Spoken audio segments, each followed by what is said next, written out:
Have you ever thought about how your life would change if one day everything you see is just blurred or even goes black? What job would you be doing? And how would your daily life change? Today I'm visiting Telehandelshuset, a Danish social enterprise that employs blind and visually impaired people. So let's see how they make a great difference for these people. I'm Julie Tran and you are watching MakeChangeTV. Welcome.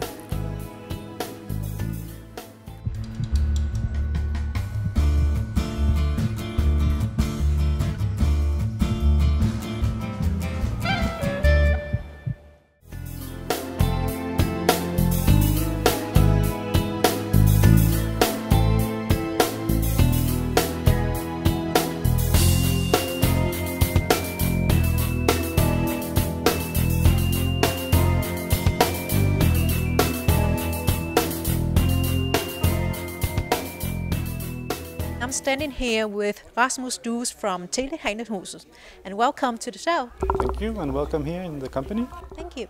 So please introduce us shortly about the company and your role in the company. First of all, my name is Rasmus Duus, and I'm responsible for the communication in Telehandelshuset. But we are a pretty small business, so I have a lot of functions. We all do, but my main focus is the communication of the company. Okay. And Telehandelshuset is a social enterprise, and we educate and employ people, disabled people. Yeah. Our main focus is, of course, visually impaired people, blind people and partly sighted. But we also have experience with educating and employing people with other disabilities. Okay. But our main focus is visual impaired people. Okay. So what makes you different from other companies? As a social enterprise, we have a social mission. Our main purpose is to create jobs for visually impaired people. So this is our main focus. And we also try to show the world that it's possible to have a disability, but to get a job and do it well at the same time. So how do you organize a workplace that employs people with disability? Do you have any challenges or benefits? Of course we have challenges, but I like to focus on the benefits because we try to have a concept here where a significant disability is turned into a strength. Because when you can't see anything, other senses are taking over. And that means that our consultants in Telehandelshuset are very tuned into the telephone conversation. They are present in the conversation, and that's really the key. It's a good ability to have when we're talking about telemarketing and customer service. Let's take a walk, because I know that you have also some of the things that really characterize the unique of your company as well. For example, this water wall. Yeah, I just need to have the camera crew with me here. This one. As you perhaps can see, this is a big open space, and when you can't see anything, it can be difficult to navigate in this room. So, for example, we set up these water walls because it helps blind people navigate in this open space. So that's one small thing, but it means a lot for the individual with the disability. And also, the computer is set up to each employee's needs. With different kind of software. It's Zoom text or a screen reader. So the computer reads the text aloud for our employees. So there's some technological support. Yes, we have to compensate for this disability. This is just a small thing, but it's for me, it effective. Sounds very nice. It's effective. So, talking about the educational aspect of your company, you also have students that you educate, also in social skills and so on. Can you tell me about that? Yes. Our concept is to combine business and education. And that's a key feature of Telehandelshuset's success. That we're able to both operate a business, telemarketing business, with great success, and closely coupled to this business is our education for disabled people, and they study or they are trained in communication skills, in IT or computer skills, and this link between the business and the education units are essential because our students, they kind of go to work every day and they learn things automatically. Many of our students don't have any job experience beforehand, so it's very beneficial for them to be in a business environment here in Telehandelshuset. I also know that you also have some other training for them as well. Yeah, because... You want to demonstrate or what? No, I don't want to demonstrate, but when you work with telemarketing, the key feature is your voice. So the students are also trained. They have voice training, and we have an opera singer who comes in here 2 times a month and train their voices, because that's your key feature as a telemarketing consultant. It's your voice to convince other people. You have to have a nice voice, soothing voice. Yeah, of course. So who knows? Maybe after they got the training, they may go out and become a singer. Yes, we haven't experienced that yet, but that could be a possible outcome. Yeah. So I know that you give so much to your employees. Not only work, but also from the personal level as well. So maybe let's hear what they have to say. Some of them. Yes, let's do that.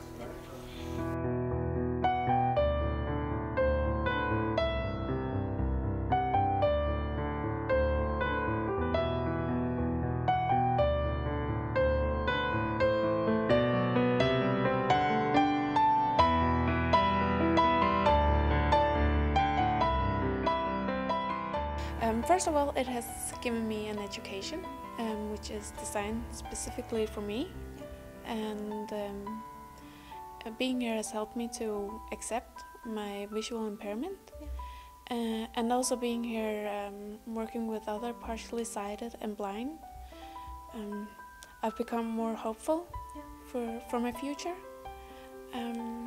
that despite of my poor eyesight, I still can enter the job market on equal terms, working with other people. It gives me a lot to work here with a lot of different people. I think it's impressive to be a company which embrace people with different kind of challenges, different kind of disabilities. Of course, it's mostly visual disabilities, but also people from different backgrounds. And despite from that, we run the company on normal terms, like every other company, and still makes a positive account every year. So I think that's very inspiring to be a part of.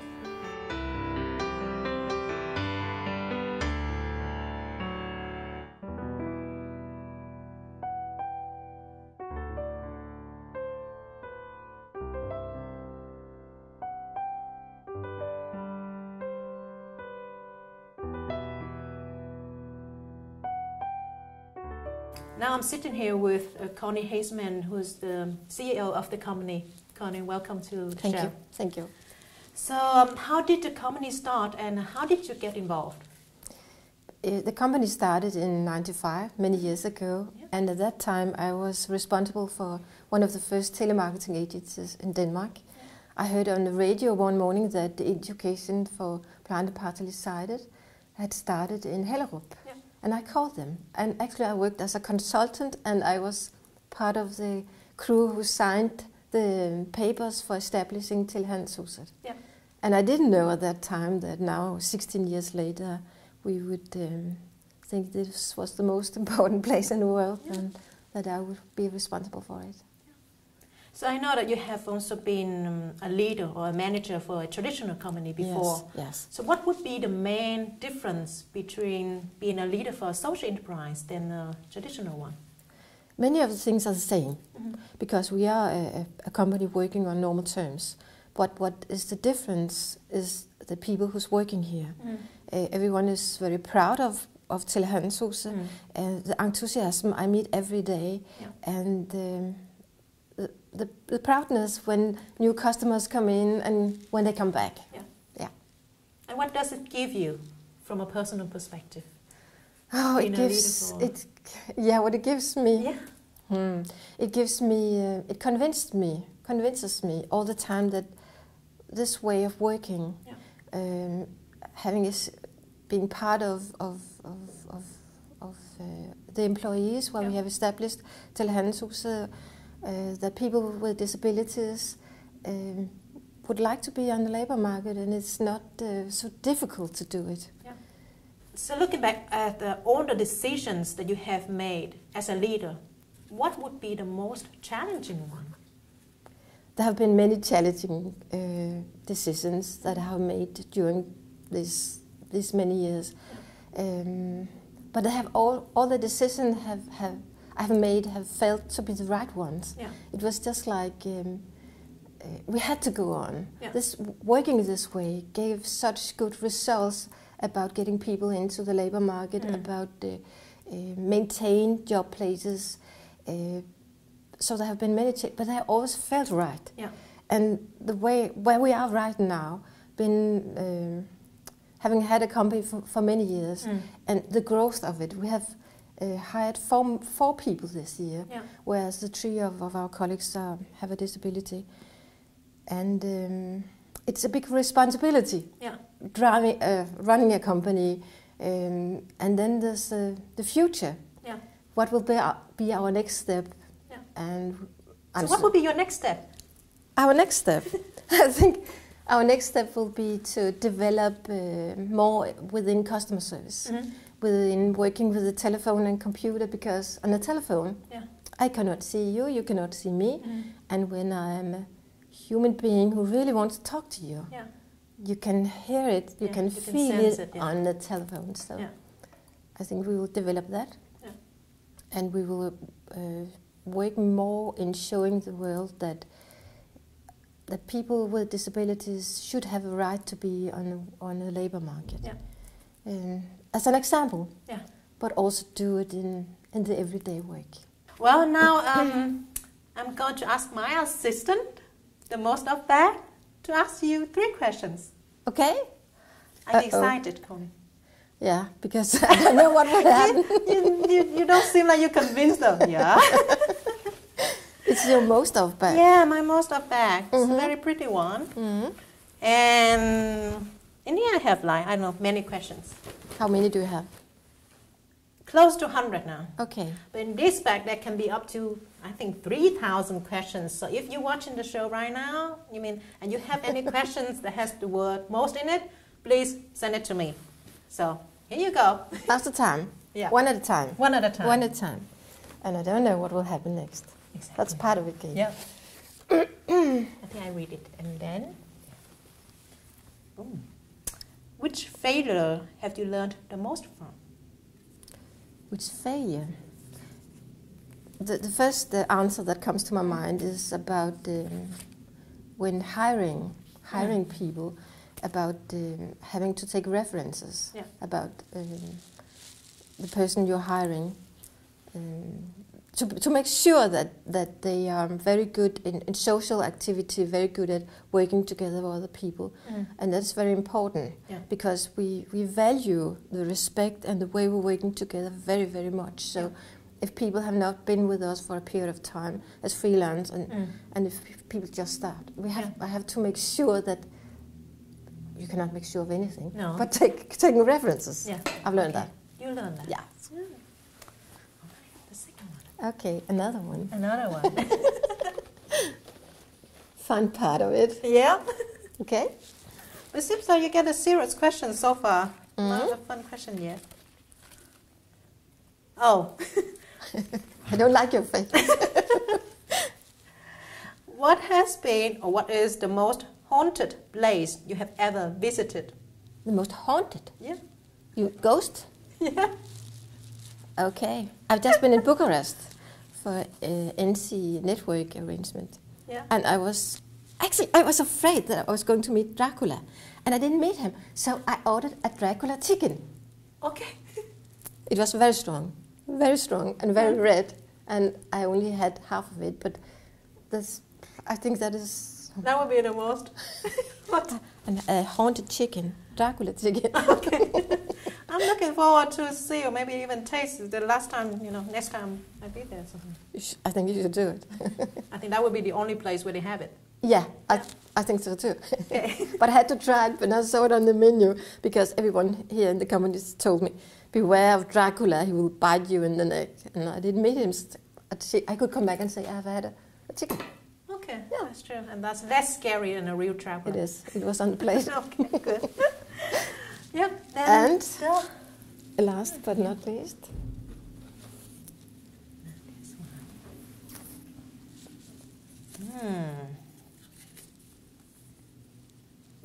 this one is nice. Good. What has been your most satisfying achievement? I think the most fantastic, it was not only my, but for Telehandelshuset, was when we were awarded as the best social firm in Europe 2009 with up to 10 employees. Yeah. And at that time I was on a boat in Prague when we got the award. And I was on the telephone afterwards, standing there on a boat on the Donau River, calling everyone in the company. Oh. And some of them were crying and some of them were so happy. Yeah. And I felt so far away from Denmark, and it was... Actually, I had to do something very strange. Yeah. When we got off the boat and everyone has left, I had to scream over the river because I had so much in me. I just thought, we got an award. That was the most fantastic. Yeah. Yeah. I can imagine that. Yeah. Yeah. I guess also show that all your hard work, all the hardships that you have gone through is really finally pay off somehow, right? Yeah, and it's fantastic to be seen from the outside. Yeah. So that was really great for all of us. Yeah, congratulations. Thanks so much. Yeah. Thank you. So what would be your vision for the future? Oh, my vision, I really, really wish for many countries in Europe, and especially for Denmark, and especially for our little place, that working within the socio-economic field will be more common, that there will be more awareness of it, that there will be more places like us, where people can be integrated, where people can get some knowledge about being on the labor market before going on to other places, that it will be not so different to hire someone with another profile. That is really my vision, my hope. It's really about creating a society where there's room for everyone. Yeah, and for people who have the skills. Yeah. Because you hire for your skills. Exactly. And the personality, and if you have a disability, and why not? Why not? Thank you so much, Connie. I share your vision, and I'm so glad you taking time talking to me today. Thank you so much. And that was not scary after all. No Dracula jumping out from the back here. No Dracula. Thank you. Thank you. Well, that's it from us today. And there will be a link to the company, so if you want to know more about their activities, just click on the link below. And then you can also sign up with your email to get more insights and knowledge about social innovation in general, or follow me on Facebook and Twitter. And if you have any question, just write to me at hello@MakeChangeTV, and I will answer you from my video blog channel, The Inside. I think that's it. So thanks for watching, and remember to smile and shine. Bye.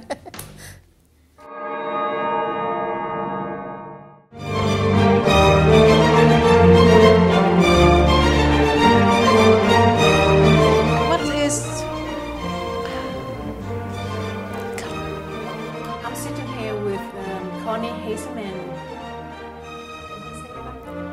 Yes, you did. Okay. Oh, yeah, let me try again. It's a difficult word as well. I know, it's more like... Okay.